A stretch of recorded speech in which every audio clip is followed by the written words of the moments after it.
Muito bem, queridos, vamos iniciar a pregação desta noite. E nós teremos, iniciamos domingo passado, falando sobre a igreja multiplicadora. Princípios, valores para nós compreendermos essa mudança que nós estamos tendo em nossa igreja. E essa mudança que nós estamos tendo na nossa igreja, ela não é só algo pontual, mas ela é um conjunto, então, de mudanças que fazem parte de princípios e valores encontrados na palavra do Senhor, basicamente no livro de Atos, que vai falar sobre um tripé da igreja. A igreja de Atos, você vai perceber que ela tinha um tripé pela qual ela se mantinha. E está lá em Atos capítulo 2. Ela se reunia nas casas, ela discipulava um a um, e ela se reunia para o culto na igreja. Esse era o tripé da igreja de Atos. Ela estava ativa nos lares, ela tinha um discipulado um a um, e ela se reunia no templo, na igreja. Ela se reunia, agora o corpo se reunia para glorificar a Deus. E nesse processo, então, é que nós estamos caminhando para as mudanças que nós estamos fazendo, que são os PGMs, que é o discipulado que nós já estamos trabalhando com alguns, e que é esse culto de celebração que nós estamos realizando todos os domingos. E pela manhã, ao iniciar a escola bíblica discipuladora, o tema que foi da manhã para aqueles que conseguiram chegar, porque foi muita coisa, e assim, nós não temos a correria e nem a pressa para terminar o tema em um dia. Alguns conseguiram chegar até a oração, outros iniciaram só na primeira página, alguns foram mais para frente. Lá a minha sala, que é a dos líderes de PGM, conseguimos chegar à introdução da oração, conseguimos falar sobre a oração. Chegou lá, dona, também na oração? Chegou também lá. Os jovens também chegaram na oração. Ana, chegou lá? Chegou na oração. Tem uma parte. Finalizou. Eita, esses adolescentes aí estão para trás, hein? Estão ficando. Os adolescentes ali fizeram. Os adultos permaneceram na primeira parte. Eles estudaram ali os princípios apenas da igreja multiplicadora. Mas ela fala no primeiro estudo em dois assuntos, e um deles nós vamos falar esta noite é sobre oração. O primeiro princípio da igreja multiplicadora, o primeiro princípio que nós entendemos que qualquer igreja precisa fazer, precisa ter, precisa praticar. É um princípio que todo crente, todo cristão deveria ter como mais alta vontade em sua vida, precisão e desejo. Orar foi o primeiro movimento dos discípulos após o recebimento da grande comissão. Lá em Atos, quando Jesus vai e sobe aos céus, Jesus disse: vão lá, me esperem, que vou mandar o Espírito sobre vós. Vão lá. E aquele povo vai lá, senta e fica com os braços cruzados esperando? Não. Aquele povo vai lá e começa a orar. A primeira coisa que aquele povo começa a fazer é orar. Eles começam a buscar a presença do Senhor, porque eles entendiam que sem oração não tem como ter a caminhada. E aquilo que nós vamos estar falando, e começamos a falar domingo passado e nesses próximos domingos, está baseado nos livros que foram escritos pela nossa Junta de Missões Nacionais. Falando em Junta de Missões Nacionais, tivemos nesse final de semana a Junta de Missões Mundiais no Retiro, e nós tínhamos representante lá. Tinha o Mário, tinha o Fábio. Descobrimos que até se não for os dois, um já é da área de teatro. Colocaram eles para fazer teatro lá. A nossa Junta de Missões, ela tem se preocupado em levar o Evangelho, mas ela sabe que se não começar pelos princípios corretos, não chega, não vai. Então ela montou todo um aparato de estudo para que nós pudéssemos ter acesso e repassar aos irmãos aquilo que nós cremos que é um princípio valioso para a vida da igreja. A oração não era eventual para momentos de crise, nem casual no dia da igreja, no dia a dia da igreja do Novo Testamento. Para quem fez o estudo, ela fazia parte do... Quem fez tinha que responder. A oração fazia parte do que da igreja do Novo Testamento? Estilo de vida. Viu? O pessoal que vem de manhã está fazendo, anotando. Queridos, não era pontual. A igreja não orava só em alguns momentos. Está vindo perseguição, vamos orar.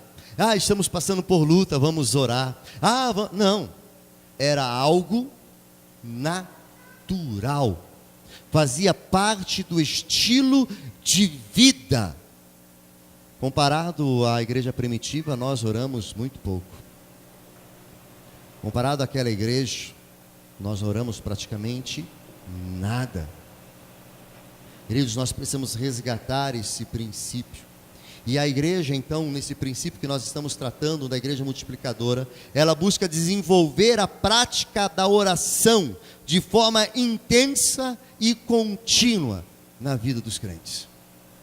Querido, você precisa ter uma vida de oração, não pontual, mas sim intensa e contínua, orando em todo o tempo, sem cessar.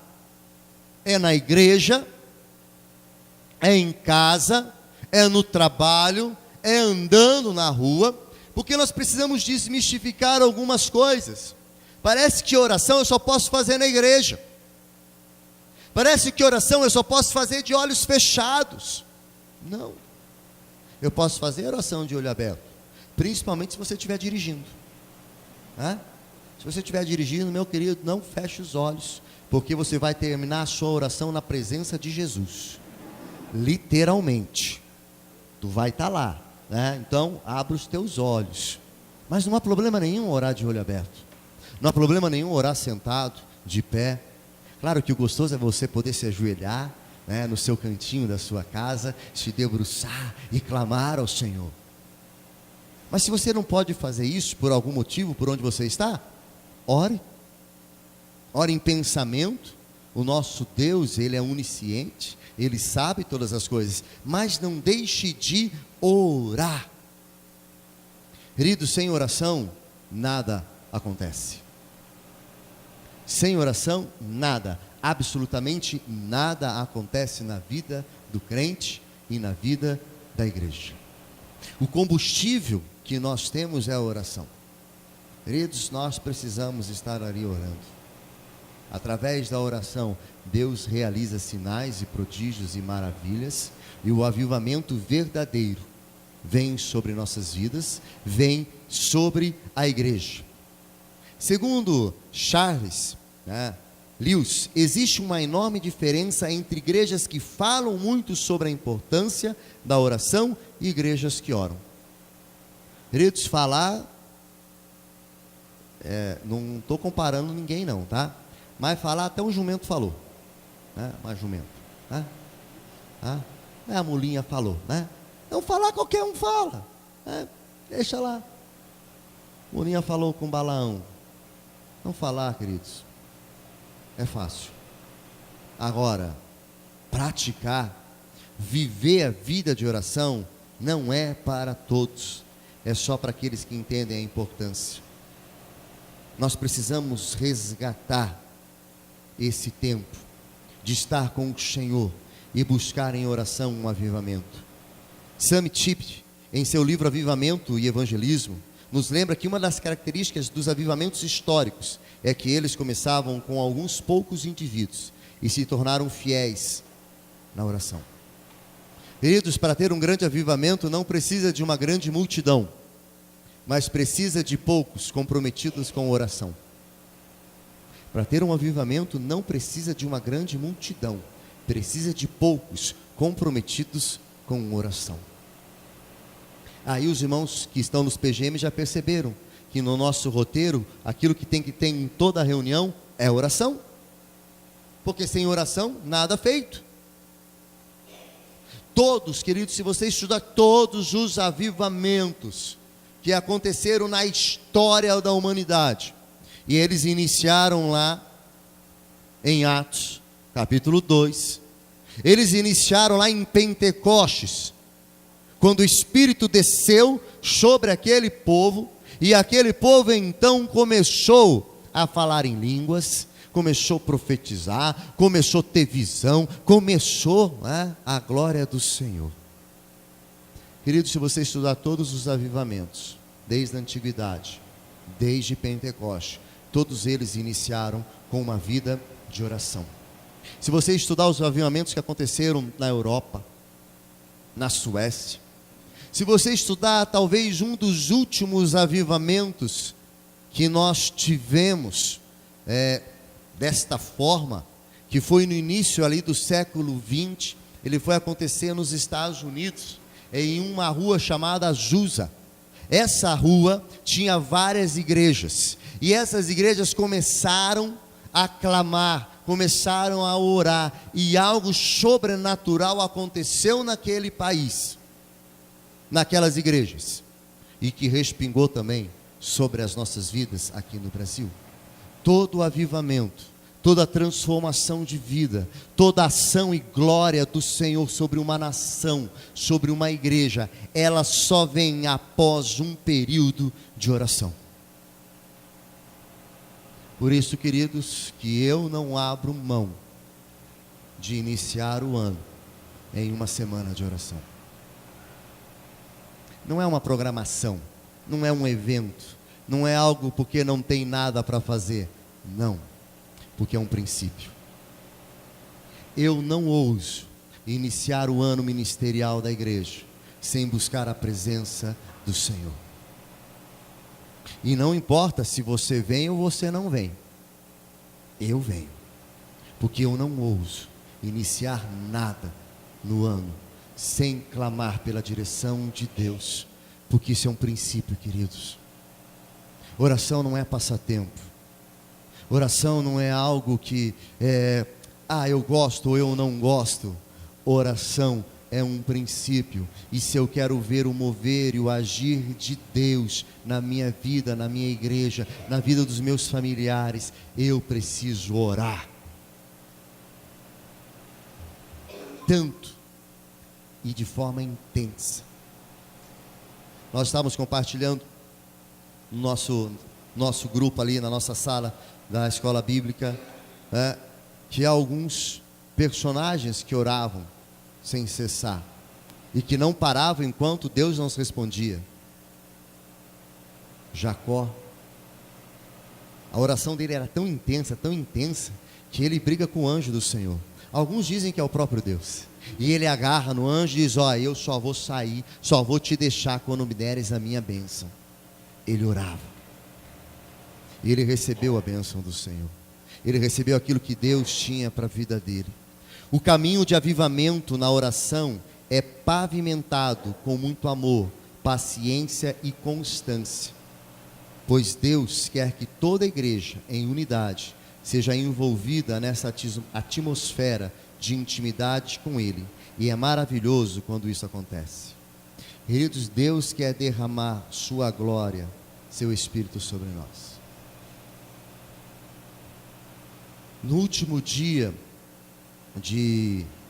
da semana de oração, que foi no sábado, quem veio foi algo maravilhoso, foi algo tremendo. Foi um dia, uma hora, onde a glória do Senhor veio sobre nós. Mas o povo passou uma semana orando, buscando.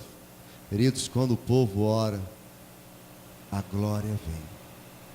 Eu preciso orar, eu preciso clamar, eu preciso constantemente estar em oração. A Bíblia está recheada de orações e recomendações para que oremos de forma constante.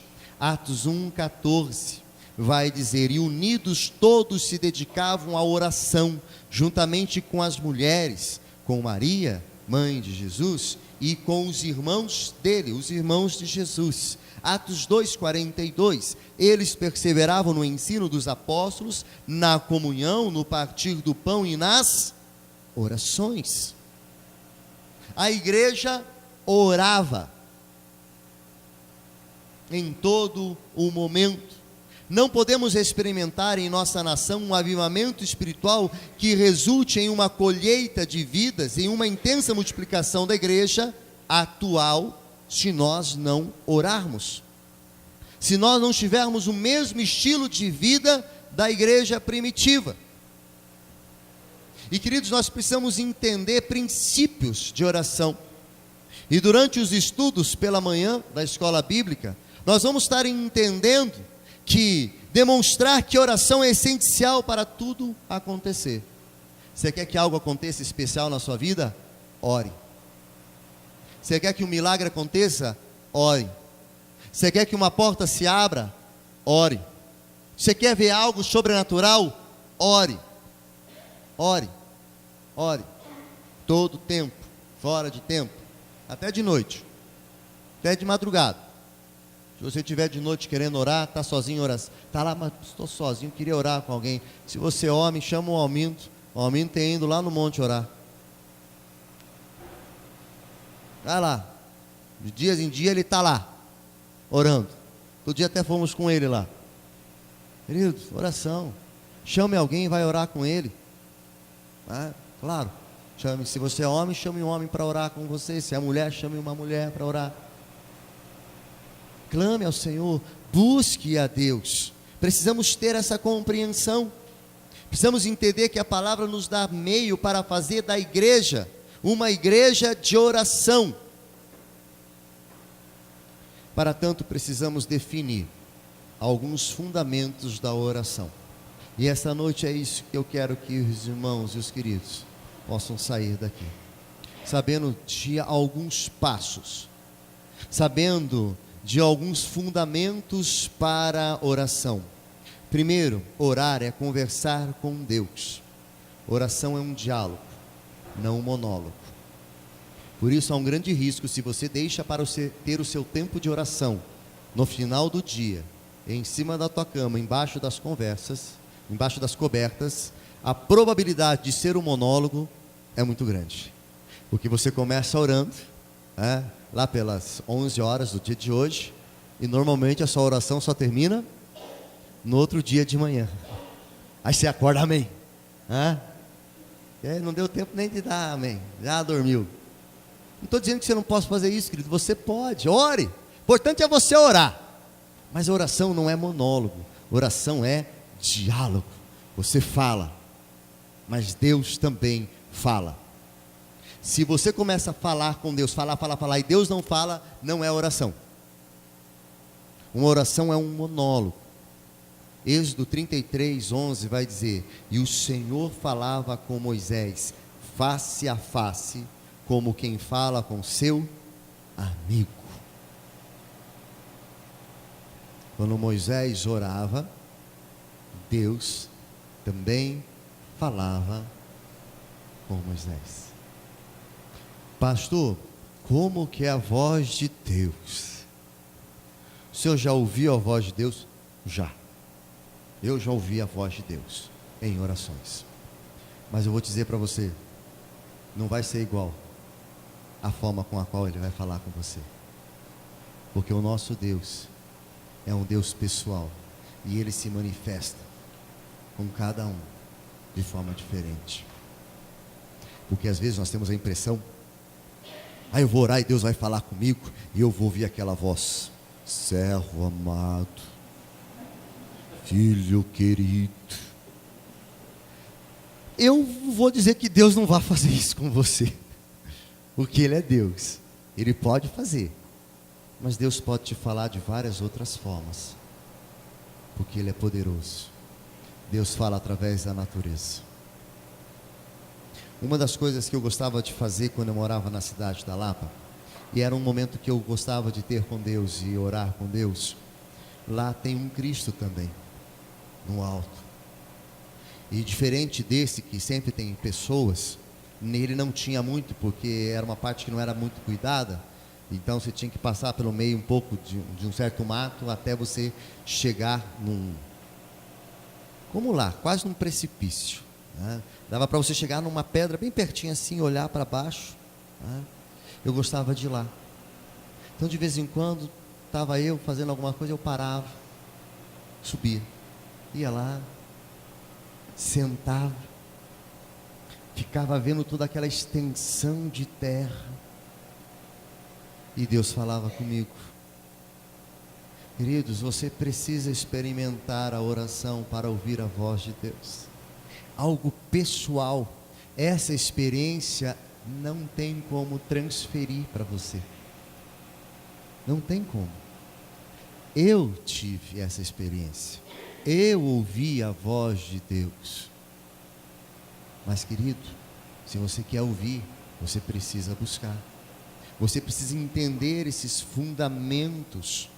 Orar é muito mais que pedir, né? Porque alguns acham que a oração é para pedir, né? Vamos orar, opa, hora dos pedidos. Você pode pedir em oração, não há problema nenhum com isso, mas oração não é só pedido, né? Oração é muito mais do que pedidos, é um hábito que se torna mais precioso a cada instante da nossa vida. Para uma vida de oração, são necessários alguns fundamentos. O primeiro fundamento é o reconhecimento. Lucas capítulo 5.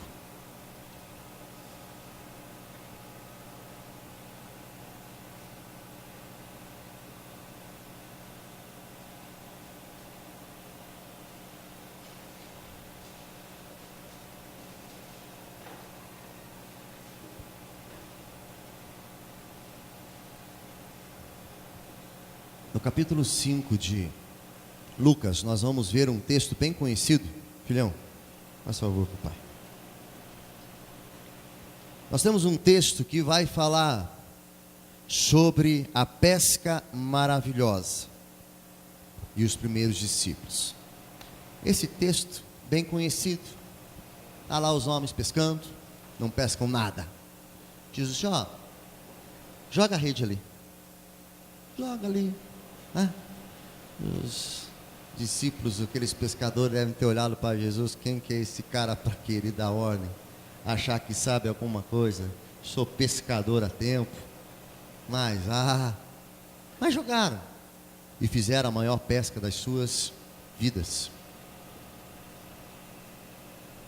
O primeiro fundamento, queridos, que nós encontramos em Lucas 5 é o reconhecimento que Deus é Deus, e da nossa condição humana de pecadores, que precisamos nos prostrar diante do Senhor, carentes da sua graça e misericórdia. Aqueles pescadores, quando lançaram a rede e puxaram, quase o barco vira, de tanto que era pesada aquela rede. Quando eles colocaram os peixes no barco, quando eles foram então, obrigado filho, quando eles foram para a terra, eles nem estavam aí com os peixes, não estavam nem aí com o dinheiro que eles iam ganhar com aquela venda daqueles peixes. Eles foram através e atrás de Jesus. Quem é este homem? Quem é este? Se eu quero ter uma vida de oração, o primeiro princípio que eu preciso entender é o reconhecimento de que Deus é Deus.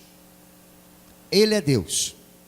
E eu preciso reconhecer como Senhor, como Rei, como majestade sobre a minha vida, e saber que eu sou pecador, pobre, miserável pecador que sou, e que preciso da sua graça e da sua misericórdia sobre a minha vida.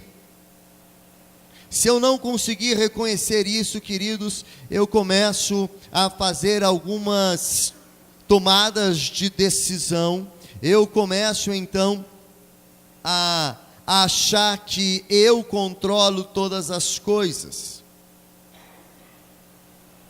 Não, eu não controlo absolutamente nada, porque todas as coisas estão no controle de Deus. Ele é soberano.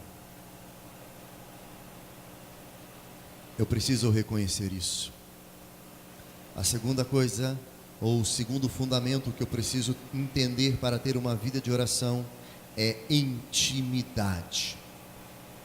E queridos, intimidade não é da noite pro dia. Os casais que sabem disso, intimidade leva tempo, é caminhada. Intimidade, ela leva anos de conversa, de diálogo, muitas vezes também de frustrações, de acertos, mas só de um bom tempo de caminhada é que eu posso dizer que eu tenho intimidade com alguém. Eu preciso aprender a ter intimidade, eu preciso investir o melhor tempo da minha vida, do meu dia, para conversar com ele. Ele não é a pessoa mais importante da minha vida? Se ele é a pessoa mais importante da minha vida, eu deveria retirar o melhor tempo da minha vida para falar com ele. Eu preciso tirar um tempo, não é o tempo que sobra. Nós pela manhã falamos um pouquinho da questão intencional. Uma igreja multiplicadora é uma igreja que faz a coisa intencionalmente. Querido, você que tem que ter a intenção de no dia de amanhã orar. Você tem que dormir com o pensamento: amanhã eu preciso, eu necessito orar. E eu vou tirar uma hora, um minuto, eu vou tirar um tempo para orar. Não vai ser o que sobra, mas eu vou tirar um tempo. Porque nós costumamos fazer isso, tirar o tempo que sobra. Tem esse tempinho sobrando. Acabou mais cedo a novela. O filme que vai passar eu não gosto. Hoje eu não estou tão cansado, então eu vou orar. Não, queridos, não é o que sobra. Não é porque você não tem nada para fazer, mas isso tem que ser prioridade na sua vida. Ter intimidade com Deus é chamá-lo de Abba. Na tradução do hebraico, paizinho querido. Já pensou? Abba, pai, paizinho querido. Olha que forma de intimidade. Não é gostoso? Chegar, paizinho, meu paizinho, olha só, paizinho, hoje o dia não está fácil, pai. Hoje as coisas foram tão difíceis, que na verdade a vontade foi de desistir. Mas eu te louvo, meu pai, porque o Senhor me deu forças. O Senhor renovou a minha vida, e eu pude vencer esse dia. Não porque eu sou alguma coisa, mas porque o Senhor é poderoso e tem estado em mim. O Salmo 42 vai falar sobre isso.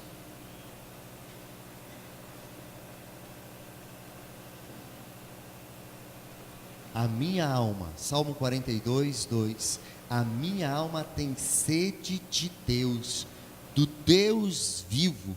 Quando entrarei e me apresentarei ante a face de Deus? Querido, a tua alma, se ela não tem sede de Deus, está russo para o teu lado. Sabe por que você tem sede de água? Sabe por quê?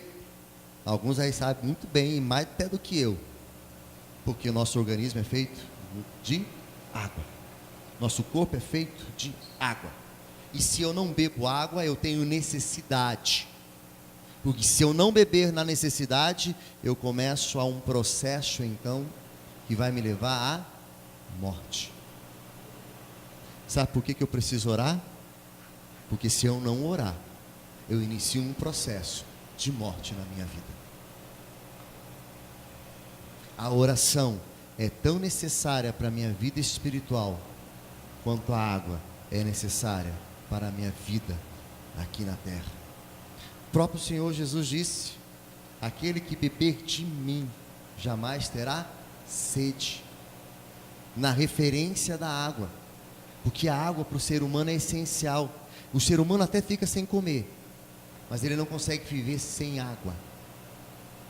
Querido, o ser humano pode até vir para a igreja, mas se ele não tiver uma vida de oração, vai morrer do mesmo jeito, seco e esturricado espiritualmente.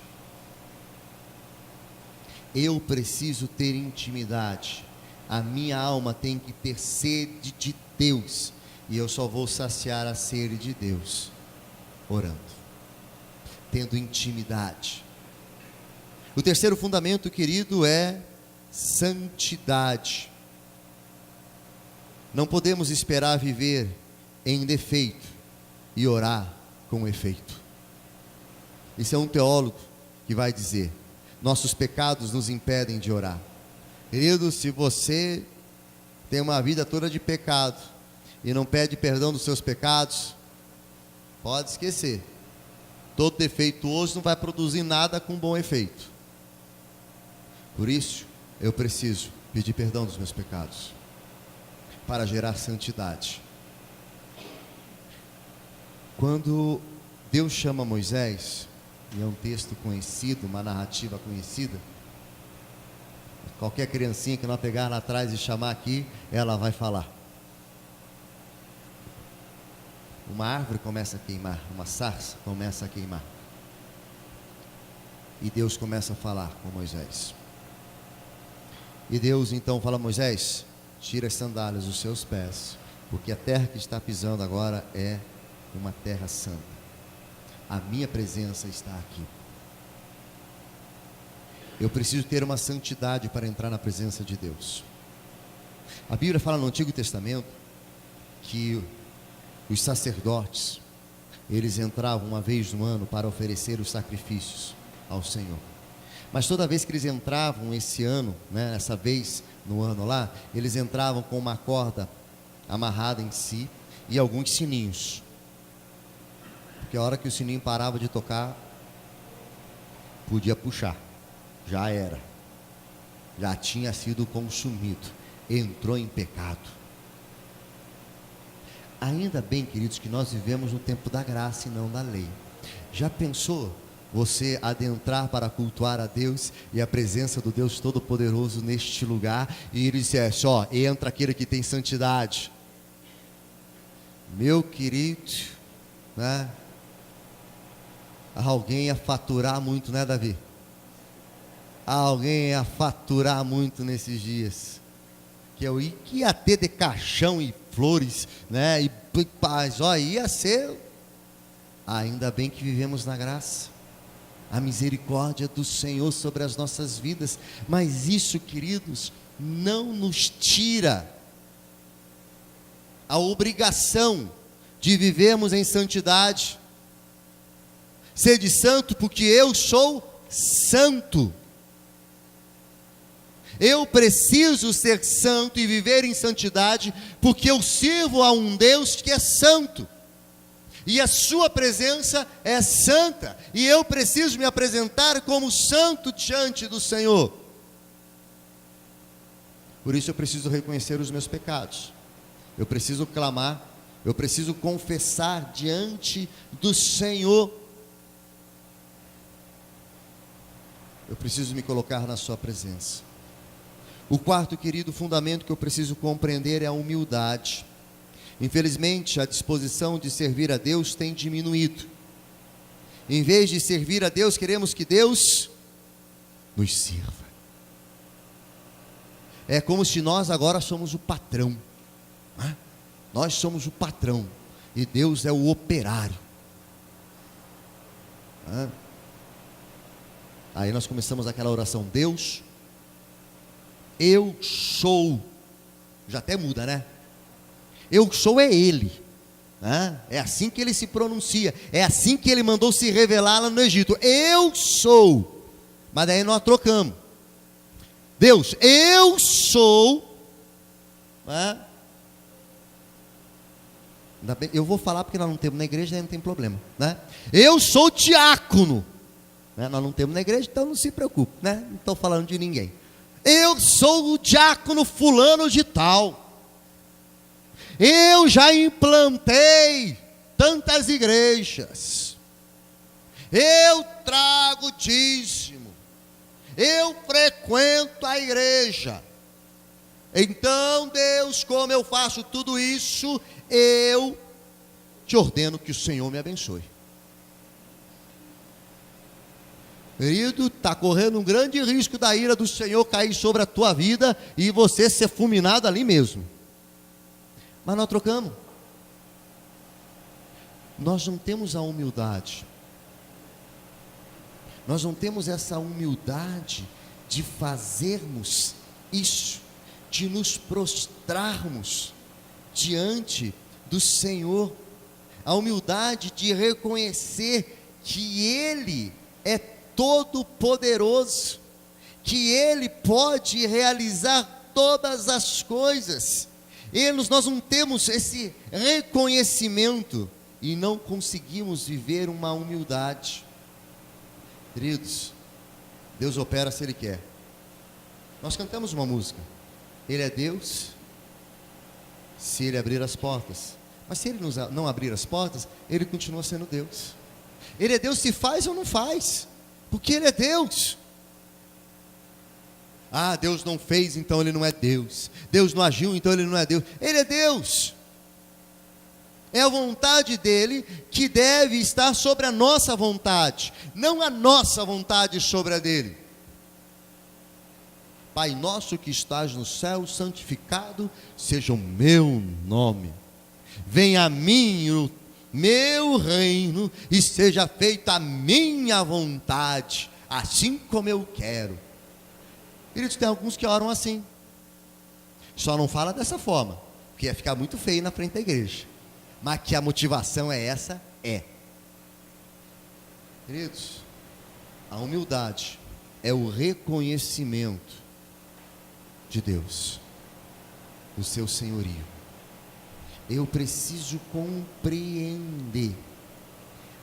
Existe um termo bíblico para a oração, no grego, que a tradução, para gonipeteo, seria ajoelhar-se diante de. Oração é ajoelhar-se diante, ou seja, orar é se prostrar diante de Deus em total submissão e reverência. Se você não se prostra completamente em submissão e reverência, você não está orando. Se a sua oração não é uma oração de submissão, você não está orando, você não está buscando. Você precisa entender que quando você está orando, você está se submetendo à vontade do Senhor, você está em reverência a Ele. Preciso fazer isso.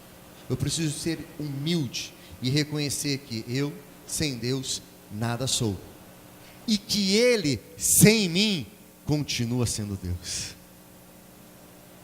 Ele não precisa de mim, eu preciso dele. Mas Ele é tão amoroso que Ele permite que eu tenha relacionamento com Ele. O último fundamento, querido, que eu preciso ter é fé. Eu preciso ter fé. Charles Spurgeon, um dos maiores pregadores que nós tivemos, diz uma frase assim: pouca fé bastará para nos levar aos céus, mas a uma grande fé trará o céu até nós. Querido, se você tiver pouca fé, essa tua pouca fé até vai te levar para o céu, até vai te levar lá para você chegar lá no céu.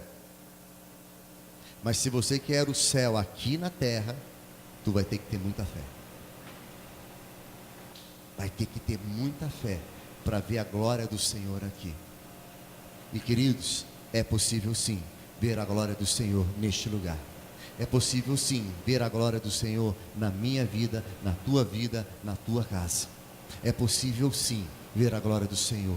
É possível sim experimentar de algo sobrenatural na sua vida. Só que para isso você precisa orar.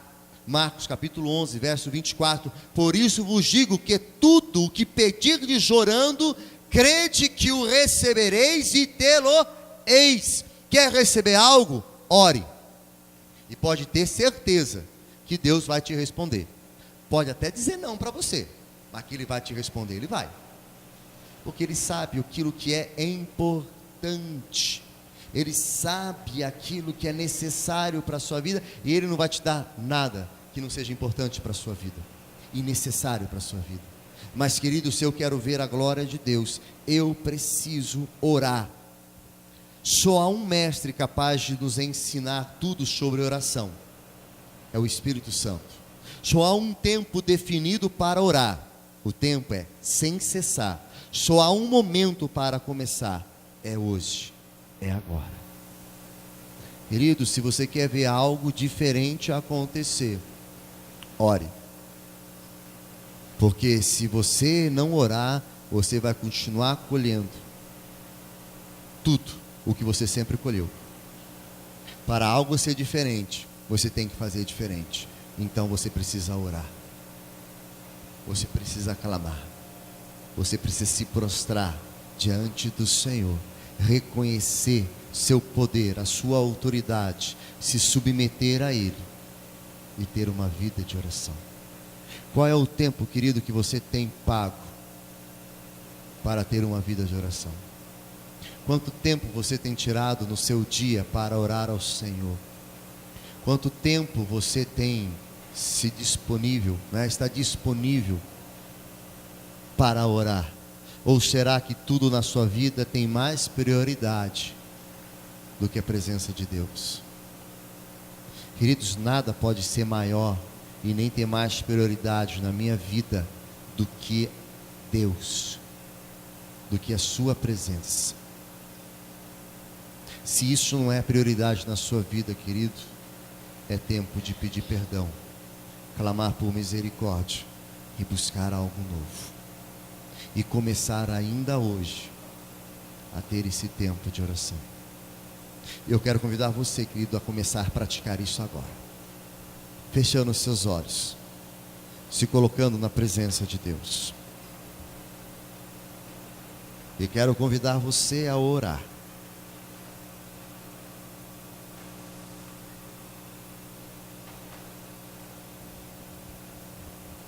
Abra o teu coração para Deus.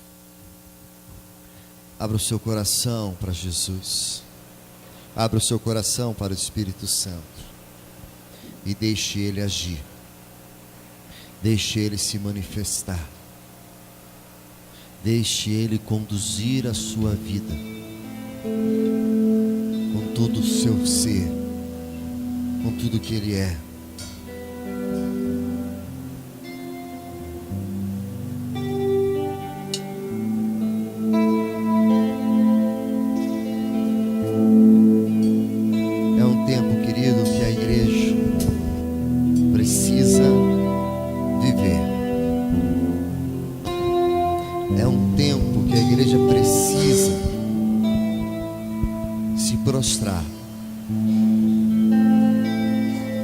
Eu quero convidar você que pode, no seu lugar, a se colocar de joelho.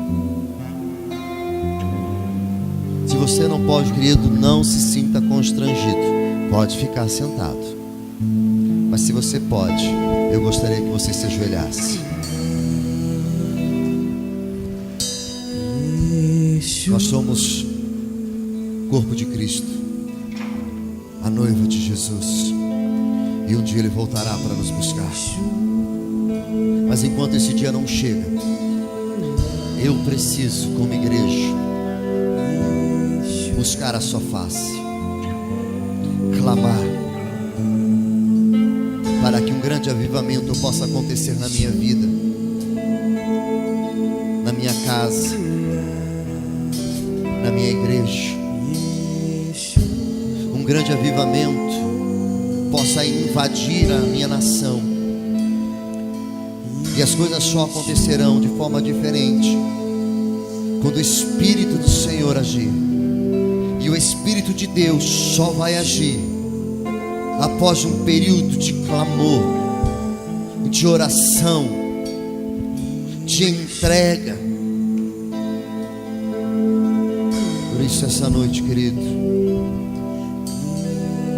abra a sua boca, abra o seu coração, clame ao Senhor, peça ao Senhor por algo sobrenatural, peça pelo derramar do seu Espírito, para que Ele venha sobre a igreja, que Ele derrame do seu Espírito,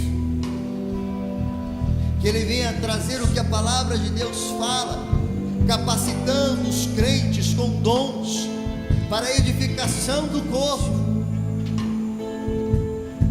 para que o lugar venha estremecer, para que a nossa cidade possa ter algo novo. E este novo, querido, não é um novo prefeito, não é um novo grupo de vereadores, em nosso país não é um novo presidente. Algo novo para acontecer é a ação do Espírito Santo. Mas isso vai acontecer quando a igreja orar, clamar, pedir. Nós, queridos, somos a igreja. Nós somos a igreja. E eu não posso me calar.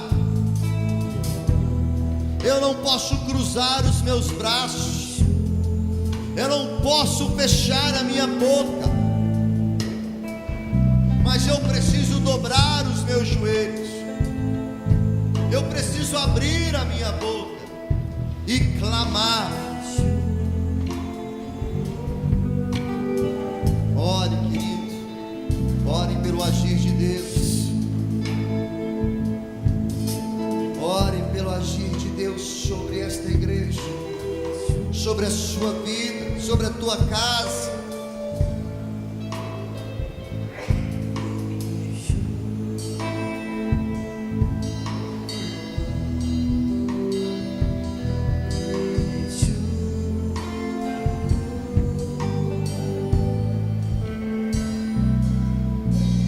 Vem saltando sobre os montes de Jerusalém. Sou tua noiva apaixonada, te esperando para dançar.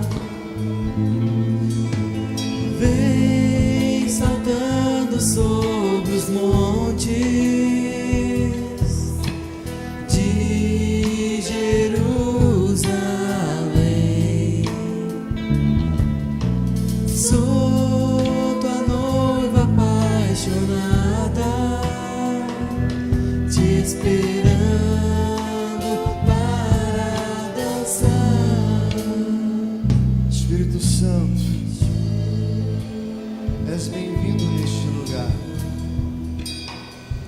És bem-vindo neste lugar. Espírito Santo, toque na vida de todos aqueles que estão com os corações abertos. Toque na vida de todos aqueles que esta noite adentraram em tua casa. Haja com poder e graça. Cumpra aquilo que a palavra de Deus nos fala da tua ação, Espírito Santo. Se é necessário converter o homem do seu pecado, Espírito Santo, haja neste momento e leve-nos a nos converter dos nossos pecados. Leve-nos a pedir perdão, a reconhecer que Deus é Deus. Nos leve a uma vida de submissão, Espírito Santo. Mas a tua palavra também fala que és nosso consolador, Por isso, esta noite, se alguém precisa ser consolado, Espírito Santo, console vidas. A palavra de Deus também fala que do Espírito Santo concede os dons para que haja edificação na igreja. Espírito Santo, eu clamo a Ti, conforme aqueles Teus filhos que estão buscando, que o Senhor possa conceder dons para a edificação desta igreja, não para crescimento pessoal, mas para a edificação do Teu povo que se reúne neste lugar. Faça o Teu agir, Espírito Santo. Faça o Teu agir, Espírito Santo, neste lugar, na vida de cada um que aqui está. Tome em Tuas mãos,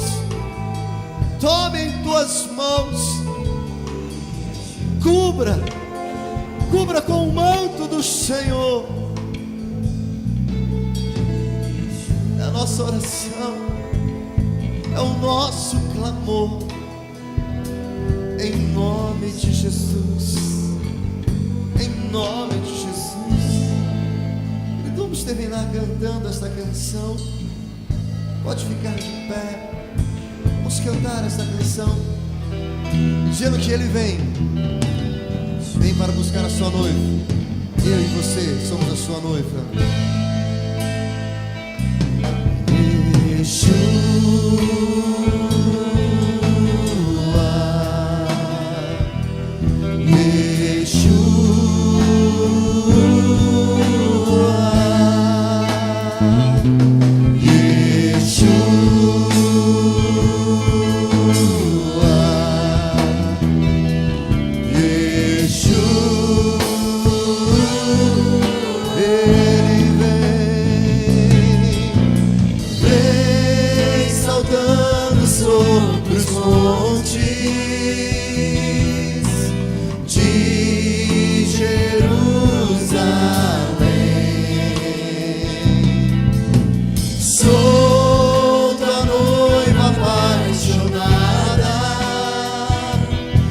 Esperando para dançar, vem saltando sobre os montes de Jerusalém. Sou da noiva apaixonada, te esperando para dançar.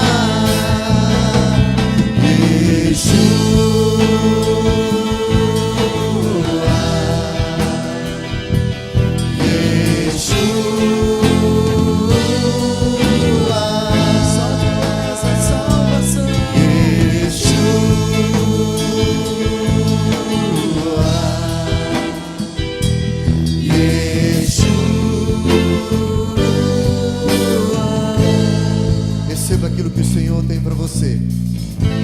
Ele tem algo maravilhoso e tremendo. Se você abrir o seu coração e deixar Ele agir, Ele assim fará. Dê um abraço no seu irmão. Desejo uma semana abençoada, cheia do poder do Espírito Santo sobre a sua vida. Amém.